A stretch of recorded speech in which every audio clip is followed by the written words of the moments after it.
we wanted to have a quick open mic session.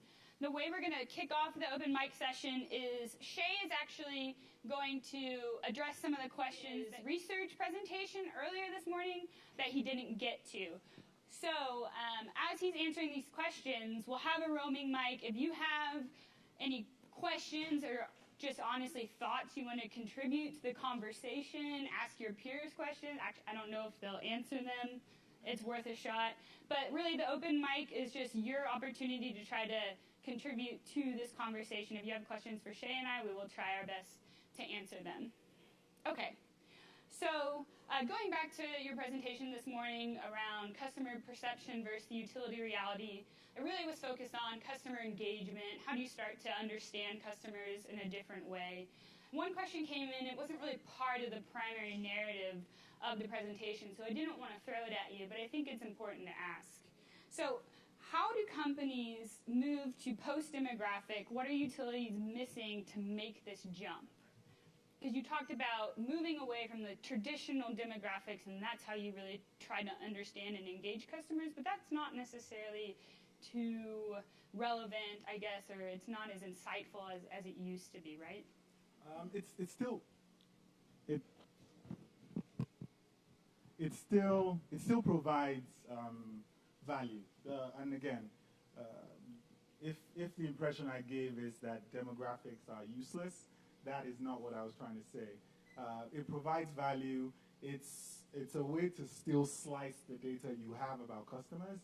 What I'm suggesting is a bit more context than just what traditional demographics provide. And taste profiles keeps coming up because, back to the example I used, you have, just look on the electric scooters you have everywhere. I have seen every age possible on those scooters. It's an app on someone's phone, and if we were to, I can imagine the slides those companies put out to their investors to get money. They probably had a persona in there of a target customer for the scooters that the opportunity they're now capturing is a bit wider. So yes, demographics still matter. Context is now a bigger part of how you engage with customers. And taste profiles that cut across the traditional demographic profiles allow you to get a richer sense for what customers need and how they respond to your technology. Yeah, and then one thing that you didn't touch on really was the regulator perspective on all of this. So one question that came in was utilities' perspective on tech adoption is just one part. How do you educate regulators on the challenges utilities are facing with DER adoption? Yeah, I actually think the role of educating the regulators will have to lie with the utilities because it's their business model that's being challenged. Customers will do what they do regardless. I'll use an example. On my street, there are probably about 5 homes with solar panels, and they have the one entity in Texas that allows net metering, essentially. Frankly, we weren't actively trying to not work with the utility.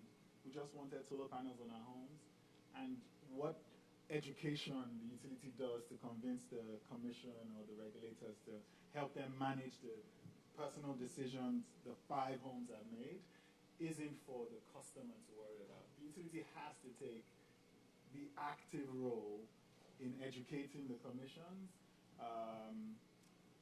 not influence, educate, because this will happen regardless is the unfortunate reality here.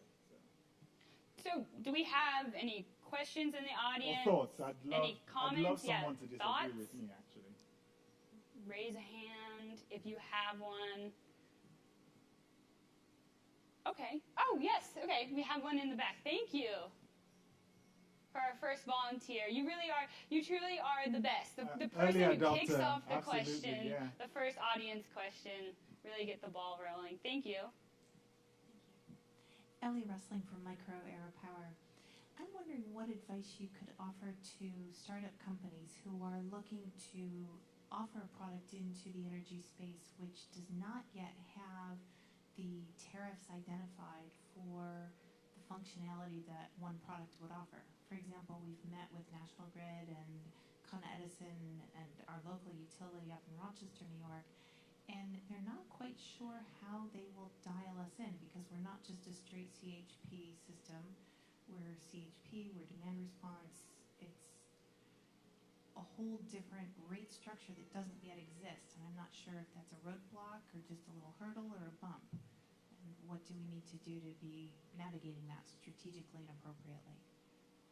Yeah, so I'll use the example of companies that probably do similar work and have similar bumps in markets where the grid doesn't truly exist like it does in the US. What they do, and I don't know if this is helpful to you, is find the end-use customer that can influence the utility to partner with. An example could be in a place like San Antonio. If you want to put your technology on the grid in San Antonio, you probably want to sign up with Walmart. Figure out a way to sell whatever it is to a company like Walmart, because they can truly impact the decision the utility makes, be one of the larger clients of that utility. They'll listen to Walmart, they won't listen to you. And frankly, at that end of the market, they're already working with customized tariffs anyway. Because if you choose to wait for things to change on that end, I'd recommend you go join Amazon for their own data centers or something and work for Amazon, not as a startup. I see a few judges in the audience. Does anybody want to add to that, or does anybody else have additional thoughts Yes. or advice that they'd like to contribute? Because the funding question kicks in as well.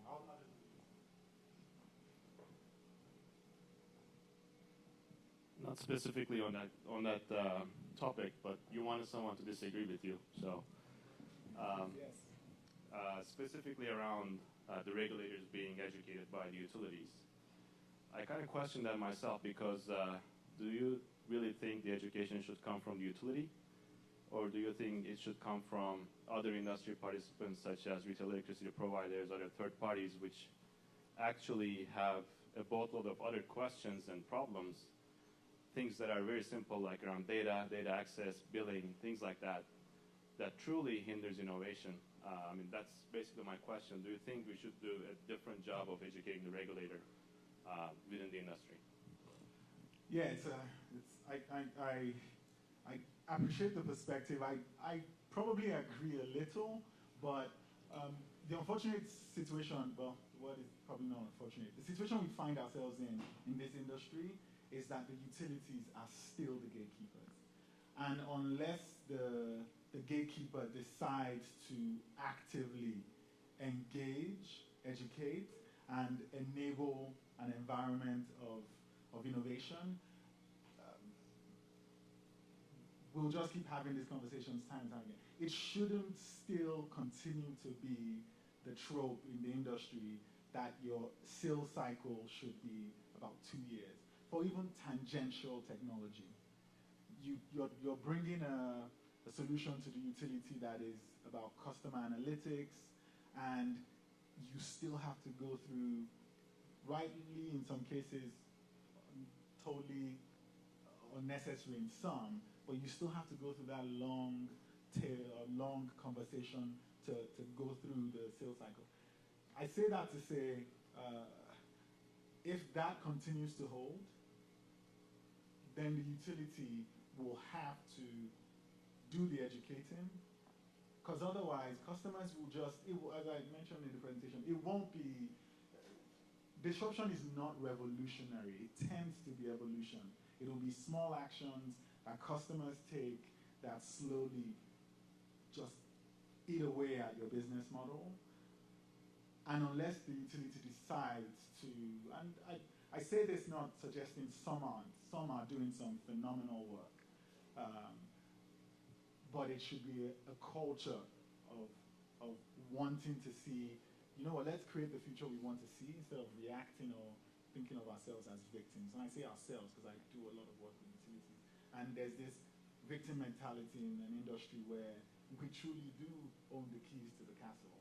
We just need to figure out a way to avoid, I hate the phrase death spiral. It's just a spiral of lost opportunity that we can still become a part of. So.